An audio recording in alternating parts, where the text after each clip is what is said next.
Well, good evening and welcome everyone. You are part of a great experiment. We are doing the first ever recorded chat up in Centaur Theatre history.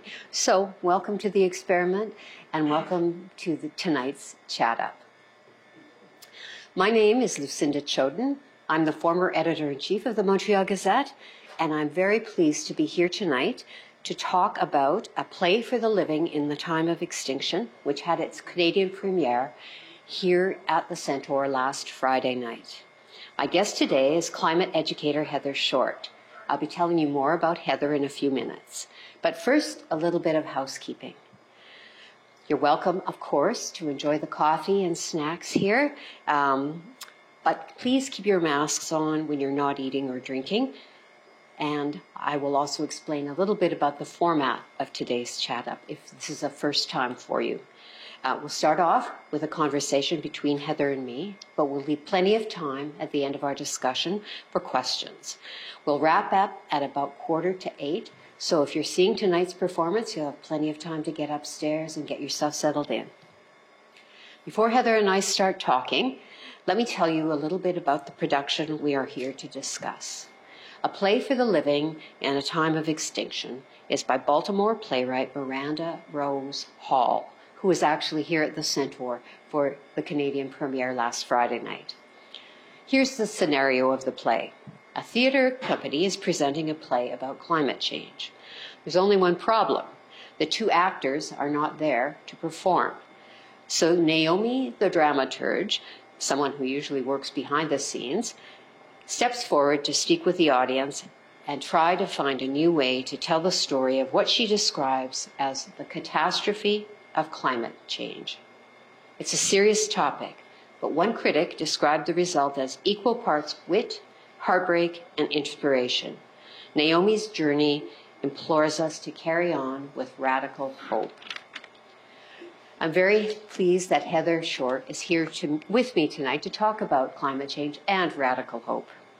Heather has a PhD in earth sciences, and she's been teaching geology, earth system science, and climate science for 25 years, focusing on human-caused climate change and ecological crises over the last decade and a half. Heather designed and taught the only climate science courses in the province's CEGEP system. However, last year, she resigned from her full-time job at John Abbott College to begin a new climate initiative. Please welcome Heather Short. So Heather, last year you resigned from a tenured position teaching at John Abbott, a role that some educators might consider a dream job. In an article you wrote about your decision, you said, "My resignation is my act of conscientious objection to educational business as usual with a green twist." Can you tell us what you meant by that? And what are you doing instead? Thanks, Lucinda. Yeah, it was a dream job. And for those of you, you're probably familiar with the process of getting a PhD. I spent most of my 20s and half of my 30s in school becoming expert on earth sciences, and you hope that you get a job based on what you've learned at the end of it. And luckily I did.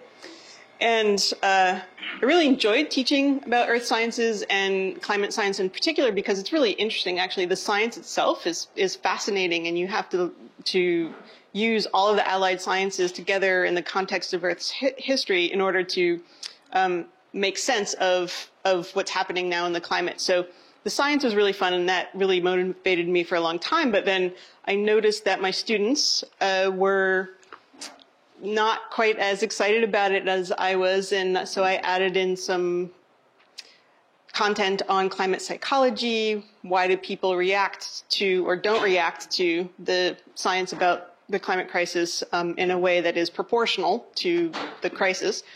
And that worked for a while, but not forever. And finally, I realized that I was literally living in two realities. I was living in climate science reality, but then also business as usual reality. And it's really hard to do. It's crazy making, really. And before I took a leave of absence from my position, it had dawned on me that my students were also living in those two worlds. So they would come to my classroom, learn about the climate science, understand the impact of that for their lives, and then walk out the door, walk down the hallway, and have to worry about studying for their like calculus exam or something. So, and then everything around them at home told them different things. You need to study for this to get in a good program, to get a good job, to make lots of money. And that was at odds with what they were learning in my classroom. So I resigned because I felt like I couldn't teach these students about the climate crisis without them having a climate literate support system around them.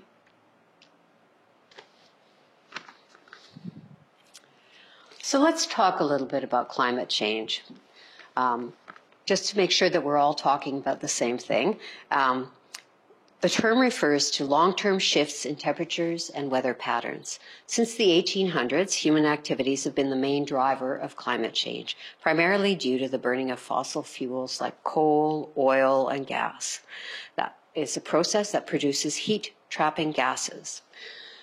We've heard a lot more about climate change in the last 15 years, I would say, and particularly in the last couple of years. Can you tell us why scientists have an increasing sense of urgency about climate change?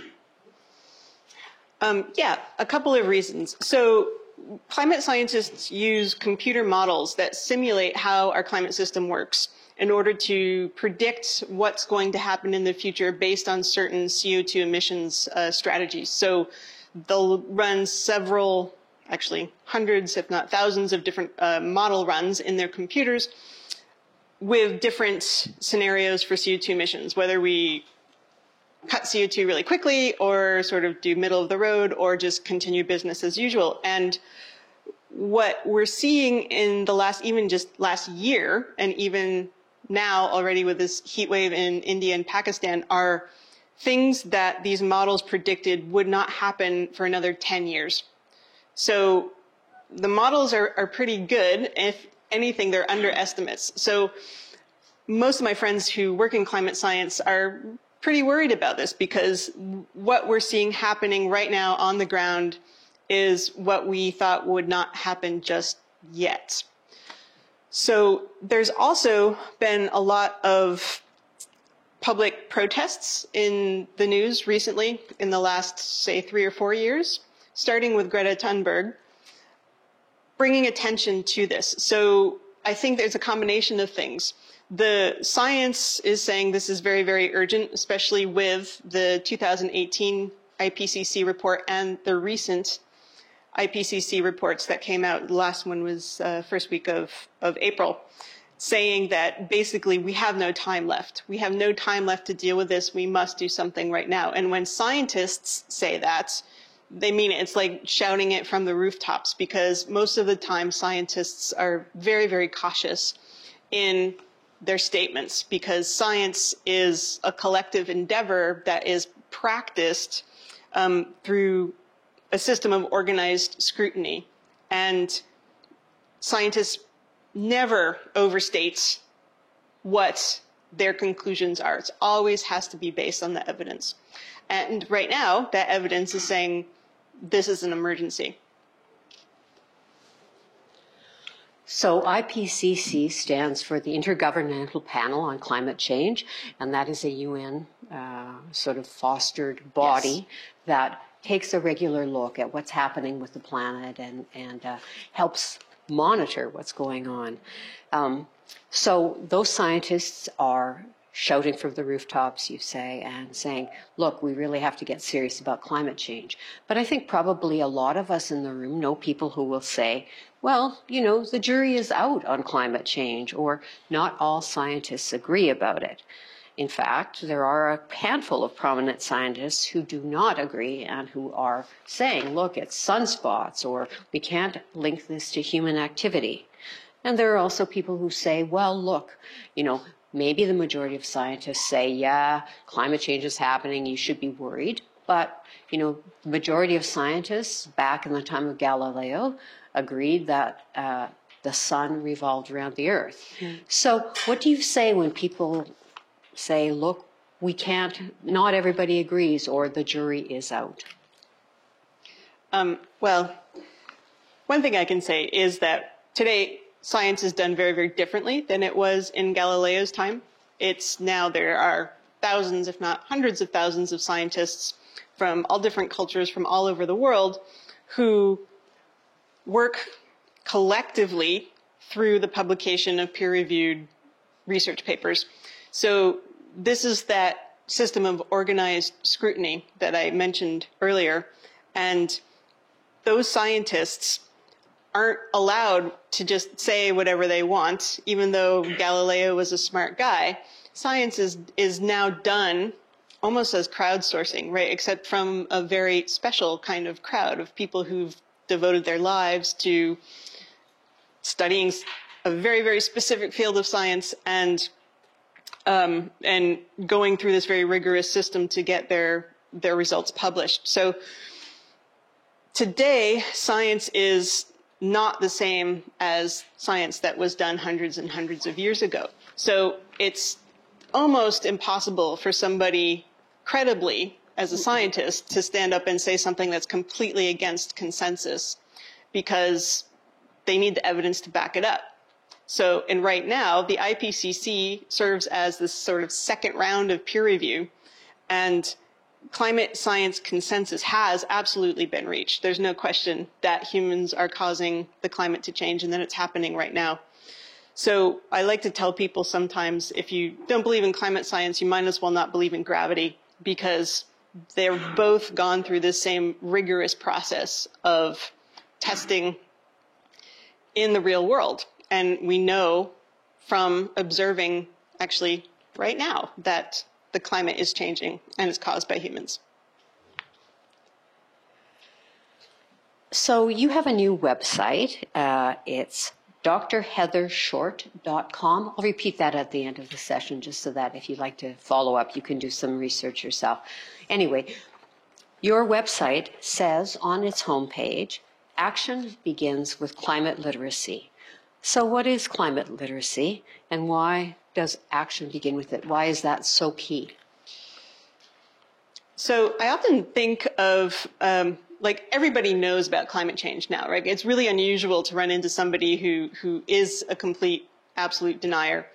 And I think most people walk around, if they're thinking about climate change, it's sort of this dark cloud above their heads following them around with not a whole lot of shape to it.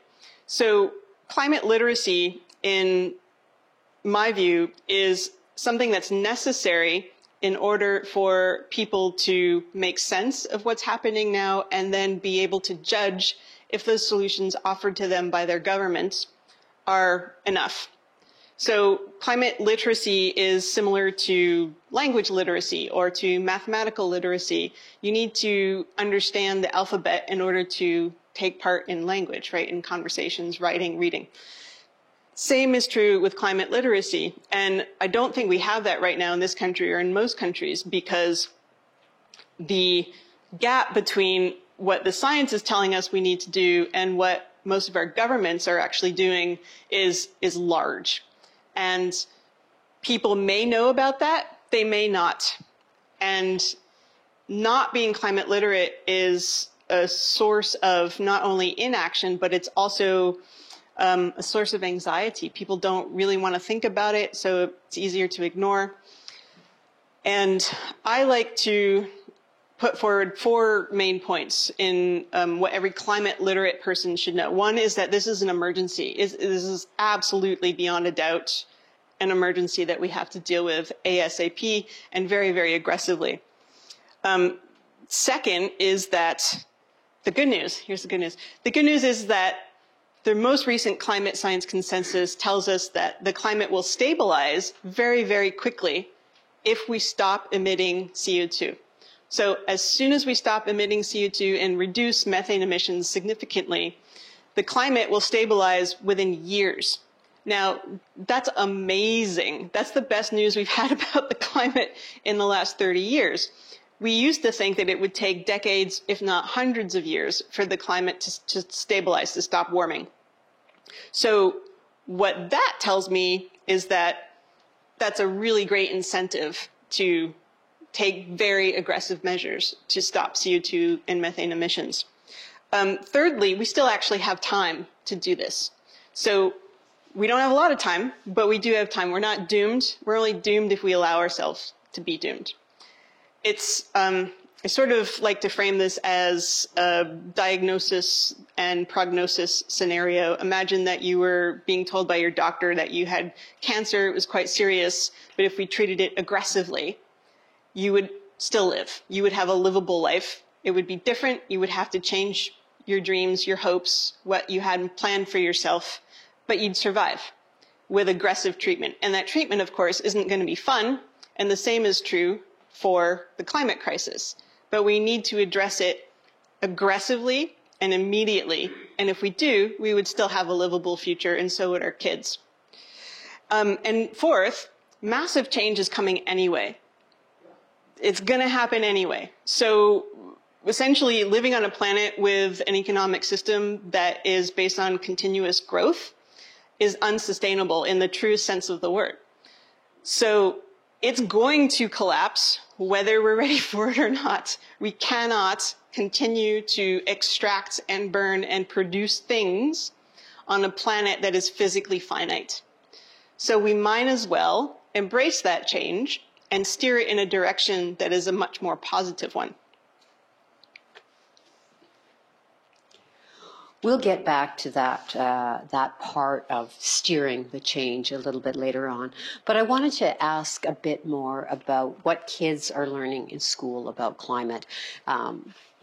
What are they taught in elementary school, going up? What kind of sort of context are they getting about the world that they're growing into? Great question. So basically, it's all up to the individual teachers. There is, right now in Quebec, absolutely no mandate to teach about climate change at any level of schooling. You could go to Cégep and get a science deck and never have heard the words climate change. So, yeah, it drove me nuts too. That's a problem. And not only is that a problem, but once it is taught in schools on the initiative of individual teachers, there are no standards. So there are no competencies based on what people should know about climate. There's no training for teachers about climate. So it's all up to these individual people to try to learn what they can and then incorporate it into their classes as they can. And one of the things that I'd like to promote, a lot of times students will ask me or schools will ask me is, should we make climate change learning mandatory? And I said, yes, absolutely. But we should also make it mandatory for every single person who works in the educational system to become climate literate. We need absolute training and standards for educational professionals and everybody who works there, even the folks in the cafeteria. Earlier, you mentioned the name Greta Thunberg, which I think will be familiar to most of the people here. Just to sort of refresh our memories about Greta, around 2018, people began to hear about this charismatic and very determined young Swedish environmental activist. She started a school strike to call for stronger action on climate change. By 2019, she was leading a series of international events, including a climate march in Montreal that drew an estimated crowd of about 500,000 people. What is the significance of figures like Greta Thunberg on all of us, but particularly on young citizens? And do you see the Greta effect when you talk with young people in schools? Well, Greta, I think, appeared at just the right moment. People were worried about climate change and didn't know what to do about it, and a lot of people still don't. But climate change is something that's really difficult to figure out what to do about it. It's so big, it's so overwhelming, it seems something that is impossible to tackle on your own. And that can lead to a lot of anxiety, and it does for a lot of people. What Greta did, I think, was to step out of business as usual and say, look, this is an emergency and I'm going to behave like it's one. What she was able to show people was that you don't just have to go about your daily life and worry or not think about climate change, that one person can actually make a difference. And she made a huge difference. She inspired millions of people to become climate activists, and they're still going today. So certainly some of my students were affected by that, but a lot of them weren't, because they don't have a climate literate support system around them with the adults in their lives. So most of the messages that my students were getting at school, outside of my classroom, and likely in the world outside of the school, was that you need to study hard, get a good job, make lots of money, that sort of thing.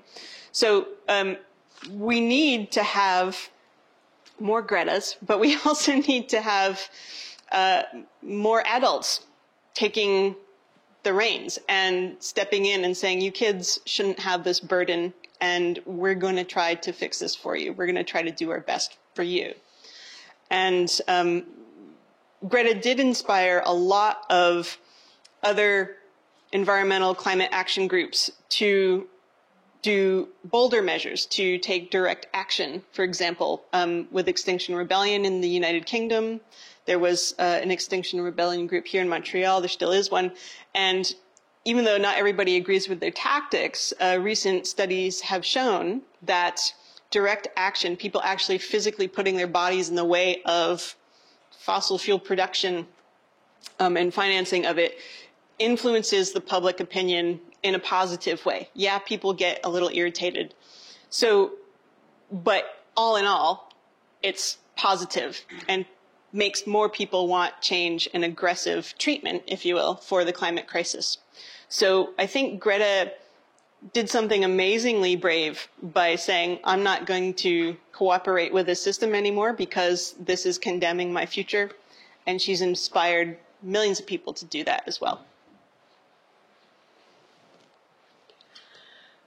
Earlier on, when you were talking about climate literacy, you talked about the need for all of us to get up off our duffs and do something now, and really talked about the sense of urgency that we should feel.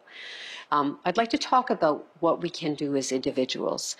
And I'd like to quote to you a recent blog post on your website. Privileged humans in wealthy countries do not have much time to dramatically change our course to lessen the atlas of human suffering that the coming decades will see. But we do have time, and that is key. So what should we do with that time? Well, that's the million-dollar question, isn't it? So when I think about individual things and actions that people can do, really the number one thing that comes to mind is stop thinking of yourself as an individual. So we need to think collectively and think for people who aren't even born yet. So we need to think about justice for folks who don't have the privilege of living in a relatively safe, privileged, wealthy country like we do. We need to think about climate justice for young people who are just starting out life right now. And what that means is thinking of yourself outside of this system that rewards individualism, that rewards individual achievements, and really redefine what success means for you as a person. So what do we actually do with that? Folks around my age and older, we usually have a fair amount, if you've done well by this system, we have a fair amount of comfort in our lives. And what we need to think about is redistributing that monetary comfort to others who don't have it. Because fundamentally, and this was even in the latest IPCC report, fundamentally the climate and ecological crises are caused by a huge unequal distribution of wealth within countries and globally speaking. And that's because with wealth comes luxury, luxury goods, luxury energy use, and that is the primary driver of the climate and ecological crises, because it it requires material and energy to produce these goods and energies for very, very wealthy folks. So what we need to think about and work towards with other people is redistributing that wealth. And you can do that voluntarily, preferably, right? Yes, preferably. And really think carefully about how your life has been privileged by and benefited by the extraction of wealth in terms of material goods, in terms of even humans, in terms of energy from other parts of the world. And think about reparations for those folks. So individually speaking, living a low carbon lifestyle is the bare minimum of what we should be doing. So less consumption, buy less stuff, use less energy. All that's good because it helps to change social norms. It helps to change what people consider is a normal way to live, right? So I personally have given up flying, and I really like to travel, but I'm not doing it anymore because I realize that that is a huge contributor to CO2 emissions. However, just individuals giving up flying is not really going to cut it. So what we need to do is change social norms so that politicians then feel enabled to enact the kinds of bold treatments or policy changes that will lead to a low consumption world, because infinite growth on a physically finite planet is impossible. More individual things, or no? No. Well, I'm actually going to ask if people have questions now. I want to make sure that we leave room for you to ask Heather questions and not just have us keep the conversation to ourselves. Because we're recording this, I'm going to repeat the question. If people have questions, I'll repeat it, and then I'll hand the microphone over to Heather for her response. Yes, please go ahead. Me? Yes, you. Yeah, so this is actually just a question about the very last thing that you said. So this idea that the climate crisis is sort of fundamentally a result of wealth inequality. So I think that's really interesting as someone who cares a lot about the climate crisis and also wealth inequality. It'd be really nice if I could, like, kill a few birds with one stone. Yes. But the explanation that you gave of, like, why the climate crisis is fundamentally a result of wealth inequality had to do with the production of luxury goods. So I guess what I'm wondering is, so your sort of prescription, the recommendation, was wealth redistribution. And do you see some sort of connection or link between the redistribution of wealth and decreased production of luxury goods? Like, what is, it's just sort of an invitation to say a bit more about what you take the connection to be between wealth inequality and climate crisis. So the question is about the connection between wealth inequality and climate change, and please elaborate a little bit more on the connection between those two. What does it mean to sort of reduce the production of luxury goods? For instance, how are wealth inequality and climate change linked, and what to do about that? Okay, so I'll start this by saying I'm not an economist. I'm a scientist, but I've been reading a lot lately because after looking through all of the science, and I understand that very well, I realized that there's no way that you can keep this out of politics, and there's no way that you can keep this out of talking about social issues. It's all interconnected. So if we start with CO2 emissions, the wealthiest 10% of people on the planet are responsible for more CO2 emissions than the poorest 50%. So I'm not even talking like about luxury things like Gucci bags and stuff like that. I'm talking about just stuff, just vast amounts of stuff. So the wealthiest people in the world, and a lot of Canadians will fall into that. So the top 10%, I believe, are earners of more than $120,000 US a year. And the top 1% are earners over, I can't remember the margin for that. But that's because there's a lot of people on the planet who are extremely poor. And the majority of the humans on this planet did not cause this crisis because their carbon footprints, so to speak, are minimal to null. However, they're usually in the countries that are already experiencing the worst impacts of the climate crises and will continue to experience the worst impacts of the climate crises. So this is what we're talking about, climate injustice. And any solutions for the future have to include climate justice. We need a just transition to a low consumption world. So it's really just based on production of goods and consumption of goods. And a couple of studies have suggested that globally speaking, everybody could have a good quality of life, have all of their needs met on about $25,000 US a year. That's with the caveat that we have universal health care, that we have universal child care, that we have universal basic income.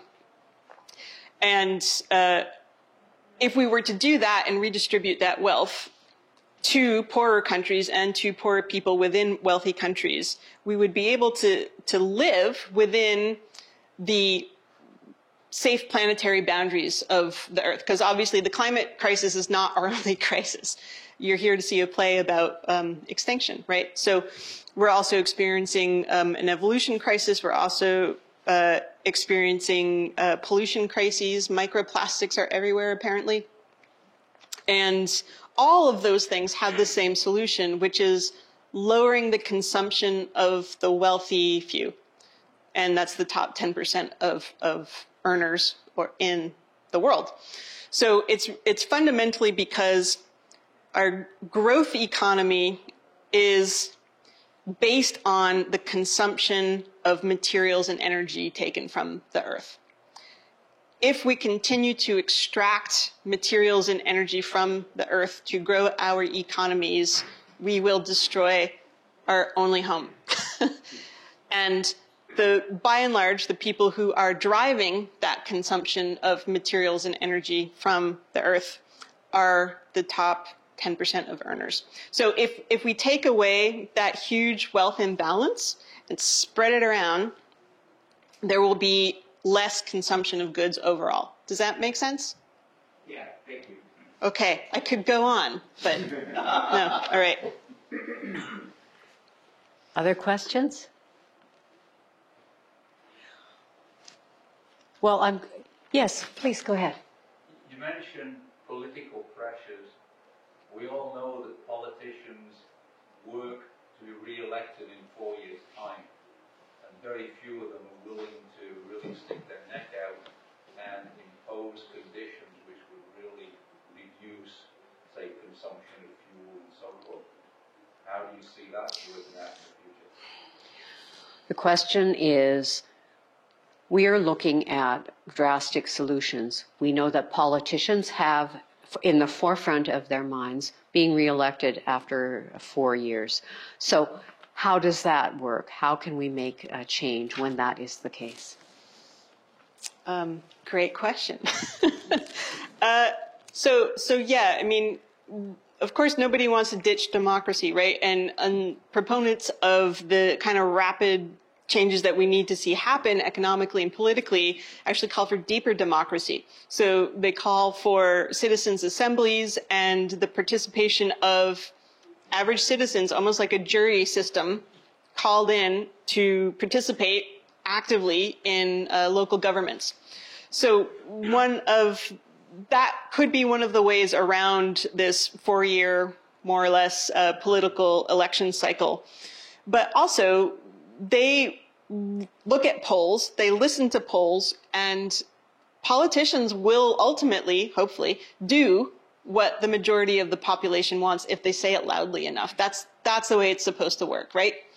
So what we need to do is to actually act like this is an emergency and let our politicians know that this is an emergency and we want you to act like this.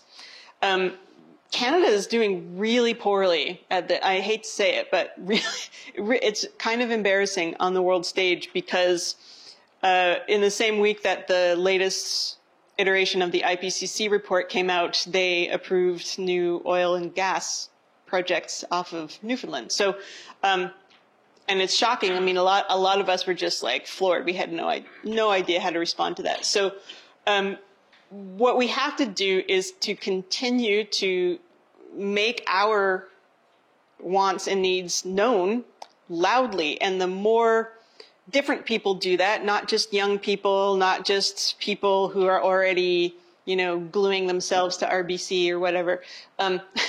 We need people of all different backgrounds, all different stages in life, all different socioeconomic brackets to say, this is what we want. We want you to stop approving new oil and gas. So it's really going to take people getting out of their comfort zones and doing things that they wouldn't normally do in order to try to change what's happening politically, at least in Canada.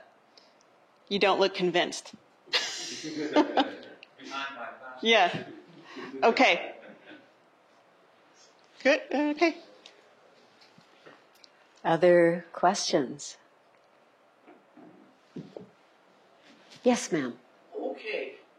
I hate to tell you, you probably know already, but public opinion can be corrupted by the massive disinformation machines built and operated by corporations that have a stake in the status quo, most notoriously the oil and gas companies. That they have, perhaps not as successfully in Canada, but certainly in the United States, have sown so widely the opinion that there is doubt about climate science, there is uncertainty in the scientific results, that you've had political progress on climate change retarded by at least 20 years. How can we stand up to this sort of thing? A question about how to fight against the disinformation campaigns richly funded by organizations, especially oil and gas companies, that spread disinformation around whether climate change is occurring, how much of it is related to human activity, etc.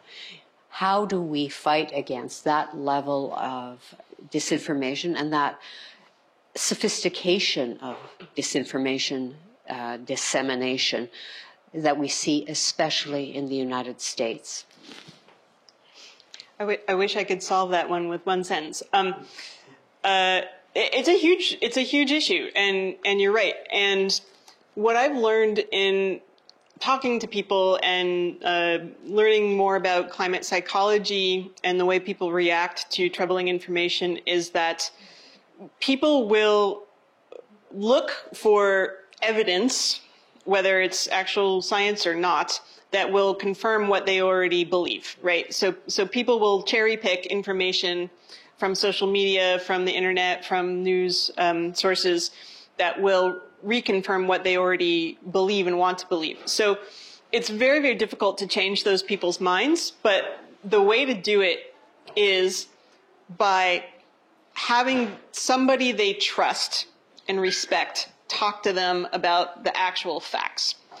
So people will absolutely disregard anything that's logical if they don't want to believe it, right? So what is necessary to do is to talk to people in your social circles, talk to people in your families, and talk to them from a standpoint of compassion and emotion, really. I used to have my students do an assignment where they'd had to go home and talk to their parents about climate change and start it with saying, Mom, Dad, I'm really worried about this. Can I talk to you about it? And most parents would say, yes, young teenager, I'd love to talk to you about something you want to talk to me about. So the way to approach people and get around this misinformation is through trust. It's through building relationships with people and sticking to it and building trust, building community, and communicating climate literacy, essentially. It's not an easy fix.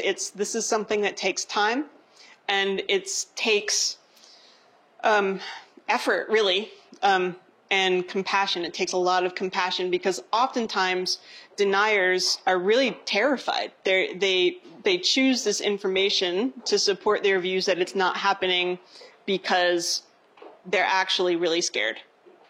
So it's helpful to remember that and keep that in mind when you're talking to folks in denial. Thank you very much, Heather. I'm afraid that we're going to have to wind down now. It is 7:45, and those of you who are going to be seeing the production should leave shortly. I'd like to thank Heather for joining us today.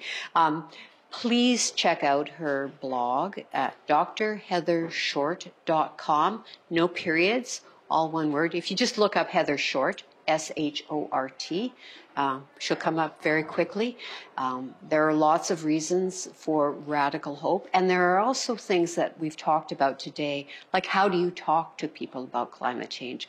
How can you help to build that trust so that there are productive conversations that go on and people share information and understand what we need to do to incite change.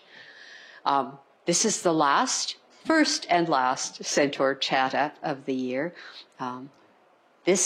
The season, which has been a very foreshortened season, comes to an end at the end of this play. However, the Centaur will be announcing its new season on June 10th. So please stay tuned for that, and we'll be back with more Chat Ups in the fall.